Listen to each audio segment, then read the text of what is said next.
नमस्कार, खबर एक्सपर्ट में आपका स्वागत है। मैं हूं आपके साथ गौरव। उत्तराखंड के हरिद्वार में अखिल भारतीय ओबीसी महासभा ने सिटी मजिस्ट्रेट कार्यालय के बाहर धरना प्रदर्शन किया और सिटी मजिस्ट्रेट को एक ज्ञापन भी सौंपा। देखिए क्या है पूरा मामला इस रिपोर्ट में।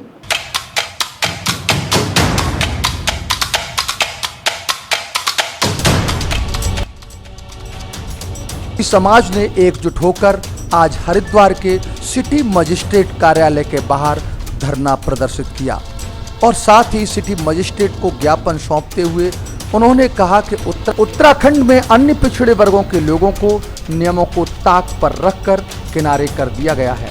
वहीं विजय सिंह पाल, राष्ट्रीय सचिव अखिल भारतीय ओबीसी महासभा ने बताया कि मंडल आयोग द्वारा ओबीसी को 14% का आरक्षण दिया गया था, जिसमें उत्तराखंड सरकार ने पहाड़ी क्षेत्रों से क्षेत्रफल के आधार पर अन्य जातियों को भी ओबीसी में शामिल कर दिया था।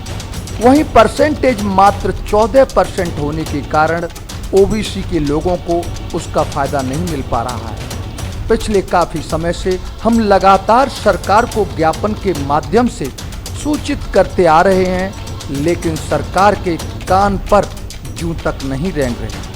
अब हमने फैसला किया है कि ओबीसी समाज आने वाले समय में उग्र प्रदर्शन कर सरकार को चेताने का कार्य करेगा, जिससे कि ओबीसी समाज के लोगों को उनका हक, आरक्षण उनको मिल सके।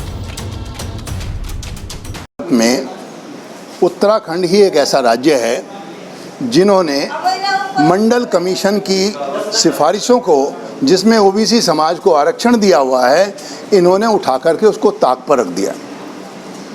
ओबीसी समाज को जो आरक्षण मिलता है वो सोशल और एजुकेशनल बैकवर्डनेस को देखकर मिलता है।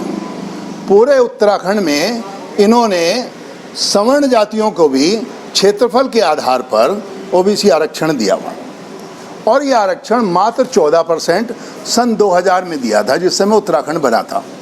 आज की तारीख में कम से कम 25 जातीय समूहों को इसमें वर्ग शामिल कर लिया गया। पूरा मुंशियारी, पिथौरागढ़, उत्तरकाशी, टिहरी की पट्टियाँ सबको उन्होंने क्षेत्रफल के आधार पे ओबीसी समाज में शामिल कर दिया। लेकिन आरक्षण का जो प्रतिशत है वो 14 के 14% है। तो आखिरकार हम कम से कम 3-4 बार ज्ञापन दे चुके हैं और अब ये निर्णय ले लिया गया है कि ज्ञापन से हमारा शायद काम ना चले, हमें कानूनी और आंदोलन दोनों विकल्प पर ध्यान देना पड़ेगा। और विशेषकर हरिद्वार, देहरादून, ऊधम सिंह नगर, ये जो 3 क्षेत्र हैं जहाँ पर ओबीसी समाज बहुतायत में रहता है, इन्होंने उत्पीड़न की जो पैमाना है वो ओबीसी समाज के अगेंस्ट में लागू किया हुआ है। अभी रिसेंटली सैनी समाज के ग्रामीण लोगों ने अपनी सभा की और उसमें ग्राम के लोगों ने दूर बैठ करके सभा की और इन्होंने सारे ग्रामीणों के अगेंस्ट में, जो मुश्किल से 150 की संख्या में थे, उन सब के ऊपर मुकदमा लाद दिया। मेरा ये कहना है कि क्या आप एक ही पैमाना सारे लोगों के लिए लेकर के चलते हैं? उत्तराखंड में क्या 100 से ज़्यादा की भीड़ जहाँ दिखाई दी वहाँ पर प्रशासन ने मुकदमे कायम किए? और अगर मुकदमे कायम ही करने हैं तो निश्चित रूप से उन लोगों के अगेंस्ट में मुकदमे कायम होने चाहिए जो नेतागण हैं, जो भीड़ इकट्ठी कर रहे हैं। ग्रामीणों को, निरपराध लोगों को, जिनको अभी एसओपी के बारे में पूरी जानकारी भी ना हो, उनको आप मुकदमे ठोक करके आतंकित कर रहे हैं, पीड़ित कर रहे हैं, जिससे कि वो अपनी आवाज़ सरकार के सामने ना रख पाए।